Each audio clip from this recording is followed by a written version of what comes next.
안 기자, 정치부 김유빈 기자 나와 있습니다. 자, 문다희 씨가 스스로 글을 올렸습니다. 반격입니까? 네, 문다희 씨가 공개한 사진 2장을 보면 의지가 느껴집니다. 문재인 전 대통령과 손을 꼭 잡고 있는 모습, 그리고 그 손을 확대한 사진입니다. 그리고 이렇게 강조하죠. 우리는 운명 공동체다. 운명, 처음 나온 단어가 아닙니다. 문재인 전 대통령 자서전 제목도 운명이고 고 노무현 전 대통령의 자서전 제목도 운명이다죠. 문 전 대통령과 노 전 대통령을 관통하는 공통 키워드인 셈입니다. 문다희 씨 이 말도 썼는데요. 이쯤 가면 막 하자는 거지요. 이 문장 역시 국민들에게 낯설지 않습니다. 이쯤 가면 막 하자는 거죠? 바로 노무현 전 대통령이 평검사와의 대화에서 한 말을 따온 겁니다. 어젯밤 문재인 전 대통령도 양산 통도사 메밀밭을 거니는 영상을 올렸는데요. 이 역시 노무현 전 대통령의 과거 사진들과 유사합니다.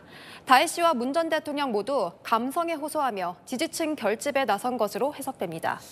자, 감성적인 목적만 있는 거예요? 뭐 다른 목적은 없는 겁니까? 네, 이번 SNS에서 핵심은 사실 이겁니다. 경제 공동체 아니다.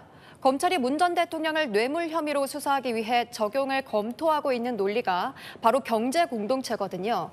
문재인 전 대통령이 문다희 씨 부부의 생활비를 지원해줬는데 문다희 씨 전 남편인 서 씨가 이상직 전 의원의 항공사에 취직한 이후부터 이 생활비 지원이 끊겼다는 겁니다.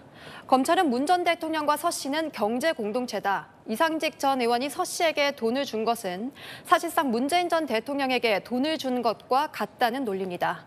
다혜 씨는 이 경제 공동체가 아니라고 반박한 것으로 보이고요. 자, 가장 눈에 띄는 말은 이겁니다. 참지 않겠다. 뭐 어떻게 하겠다는 걸까요? 네, 더 이상 참지 않겠다는 이 말. 전략적인 반격 준비가 다 끝났다는 준비된 의미로 한 말은 아니라는 게 주변 이야기입니다. 문재인 전 대통령 일가 법률팀과 친문계 의원들에게 물어보니 공통적으로 우리와 상의하고 SNS를 올린 게 아니다. 감정적인 불쾌감을 나타낸 거지 법적, 전략적 메시지는 아닌 것 같다고 했습니다. 그런데 마침 오늘부터 민주당 차원에서 이걸 나서기로 했잖아요. 그렇습니다. 친명이 참전에 가세했습니다. 원조 친명인 김영진 의원을 위원장으로 앞세워서 당 공식 대응기구를 띄웠는데요. 당장 이번 주 일요일 이재명 대표가 문재인 전 대통령을 만나러 가기도 합니다. 올해 초부터 친문 인사들이 반발해왔지만 문 전 대통령 수사에 언급한 적이 없었던 이재명 대표가 지난주 일요일 여야 대표회담 때 처음으로 문제 제기를 하고 나선 겁니다.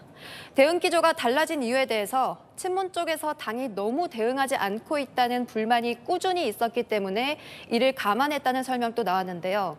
하지만 당 대응기구의 역할이 제한적이라는 관측도 내부에서 많습니다. 부당함을 강조하는 정도지 결국은 문 전 대통령 주변 또는 변호인들이 대처할 문제라고요.